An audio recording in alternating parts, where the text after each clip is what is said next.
حضرت سفینہ رضی اللہ تعالیٰ عنہ صحابی رسول دے سبل الهدى والرشاد امام صالحی دا روایت را نقل کرے دے او موجم کبیر امام تبرانی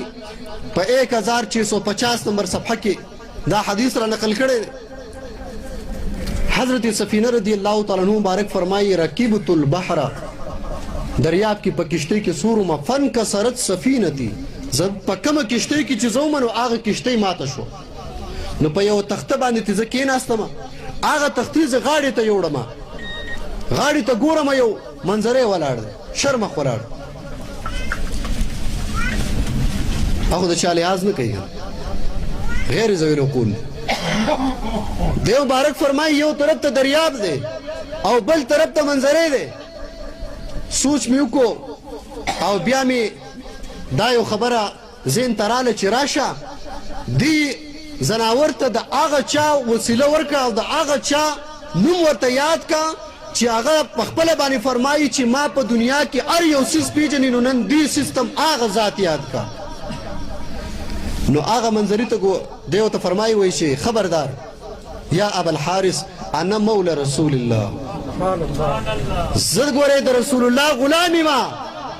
ای منظریه خبردار زه د رسول الله غلام یم چې څنګه دا خبره منظرې ته وکړه حدیث الفاظ دا دي چې فتوع رأسه وغمزه بمنکبه وایي هغه منظرې چې و چې څنګه د نبي علیه صلات وسلام دا نوم یې واورېده نو سر یې ښکته کړو ما ته یې لاره خوشې کړه چې تا ته هره لاره کوله غیر ذوی العقول دی خو چې د نبي اکرم صلی الله علیه وسلم نوم اوري نو پیژني ځکه نبي علیه السلام فرمایي هر څیز ما پیژني هر یو څیز مې پیژني دغه رنګ یو روایت په د یو لیوني سپي باره کې هم دی سبل الهدى والرشاد کې دا نقل دی په دقه 501 نمبر صفحه باندې نقل باب یې پې قایم کړی دی یو ذمي کافر دی ذمي کافر دی ته ویلی شي چې د مسلمانانو په ملک کې اوسیږي او مسلمان نه لہذا خپل د امن او د حفاظت دپاره مسلمانانو لا ټیکس ورکوي جزیه ورکوي دې ته ذمي ویلی شي د نبي علیه صلات وسلام په زمانه کې داسې یو ذمي کافر و په دې کافر پسې لیونی سپی ورپسې شو دی مخکې د یو لیونی سپی ورپسې دی لیونی سپی یو سپی هم بیا چا ساتلی یو لیونی سپی چې خپل مالک هم نه پېژني هغه ورپسې دی دی ته مخکې دی دی وایي چې مخې ته یو دریاب راغی نو وایي فدخل البحر دغه ذمي کافر چې دی دغه ته داخل شو دریاب ته ټوپ او چې سپي ته یې وکتو نو ینتظرو قائما ینتظرهو هغه ولاړو د ده انتظار یې کو چې ته به راوځې که نه د دریاب بهر ورته ولاړ لیونی سپی ده چې وکتو چې بله لار خو نشته نو هغه سپي ته وایي چې یا کلبو ای سپیه خبردار انا فی ذمت رسول الله خبردار کوره زه د رسول الله صلی الله علیه وسلم په ذموارۍ کې مال امن رسول الله را کړی دی چې کله دا خبره وکړه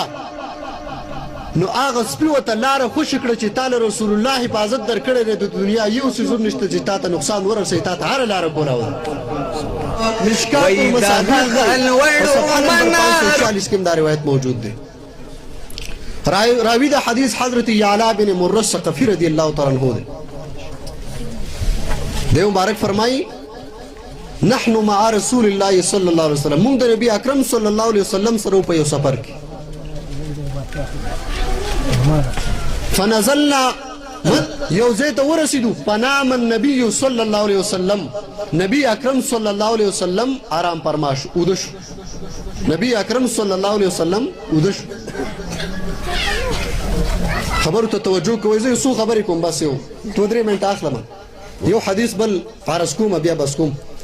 نبی اکرم صلی الله علیه وسلم تشریف فرما دی آرام کوي اوده شوی دی یعلا بن مرة الثقفی فرمایي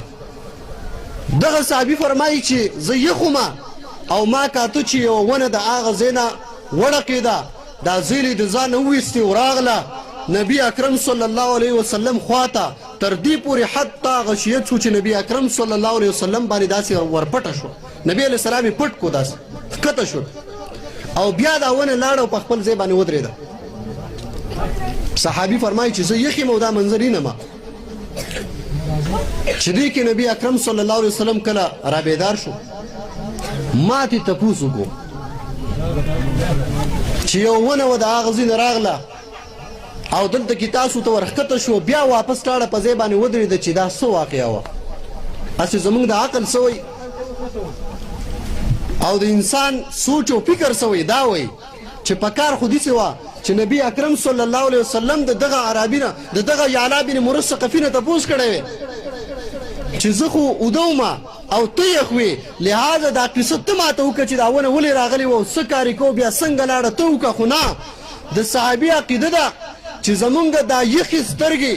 په دې کې هغه نظر نشته چې د کم د نبی اکرم صلی الله علیه وسلم په اوږدو سترګو کې دی هغه نظر زمونږ په یخو سترګو کې نشته سبحان الله یا رسول الله هغه صحابي تپوس کوي ای د الله تعالی حبیبه دا څه منظر دا ونه ولې راغله نبی اکرم صلی الله علیه وسلم جواب ورکوي د دې علم شته ماته نبی اکرم صلی الله علیه وسلم فرمایي شجرة دا یو ونه وه استعذنت ربها في ان تسلم عليها دې یوې ونې د الله رب العزت نه اجازت وغوښتو چې یا العالمین محبوب کریم مې خواته راغلی دی اجازت راکړه چې لاړ شم او سلام پې عرض کړم نو دا ونه وه الله جل مجدهو نه اجازت وغوښتو الله جل مجدهو ورته اجازت ورکړه او دا راله په ما باندې سلام ووي او د سلام نه وروسته بیا لاړه خپل ځای باندې ودرېد عرض مې دا دی چې نبی اکرم صلی الله علیه وسلم په دنیا کې یوازې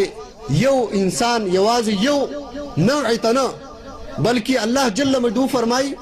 چې محبوب علیه السلام دې خلکو ته وفرمایا چې انی رسول الله الیکم چې زه د الله تعالی رسول یم تاسو ته لفظ د جمیع ورسره تاکید ذکر شو چې خبردار ګورئ زما د رسالت نه په دې تمام مخلوق کې یو شی هم خالي نشته تاسو ټولو ته زه الله جل جلاله رسول الله علیه